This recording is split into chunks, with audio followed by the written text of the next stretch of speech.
Wish you happy new year. మీ అందరికి నూతన సంవత్సర శుభాకాంక్షలు. నేను ఒక వీడియో చేస్తాను, డైలాగ్ చెప్తున్నాను, మీరు తప్పకుండా చూడండి. నా కళ్ళల్లో నీకు భయం చూడాలందా? నా కళ్ళల్లో నీకు భయం చూడాలందా? నా కళ్ళల్లో నువ్వు ఎప్పటికీ భయం చూడలేవు. నువ్వు చూడగలిగింది నా పొగరు. ఒక దేశపు జెండకి ఎంత పొగరు ఉంటుందో నా కళ్ళల్లో కూడా నువ్వు అంతే పొగరు చూస్తావు. ఒక్కన్నా ఎంత దూరం వెళ్ళాలన్నా ముందడుగు ఒకటే. ఎంతమంది మోసే చరిత్రైనా రాసేది ఒక్కడే. ఎక్కడికైనా ఇలాగే వస్తా, ఇలాగే ఉంటా, జనాల్లో ఉంటా, జనములో ఉంటా.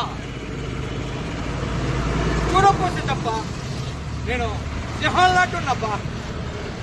అది గడ్డం గీసుకోలేదు, నేను గీసుకోగలను. అంతే తేడా. అయినా లాస్ట్ వంటి అదైతే దానికి కేరప్ప. నాకు నువ్వే కాదు, ఎవడు ఎప్పుడు పోటీ రాలేడు. ఎందుకంటే సిద్ధప్ప నాకు నేనే పోటీ. నాకు కొంచెం తెక్కుంది, కానీ దానికి లెక్క ఉంది. ఆ తెక్కేంటో చూపిస్తా, అందరు లెక్కలు తెలుస్తా.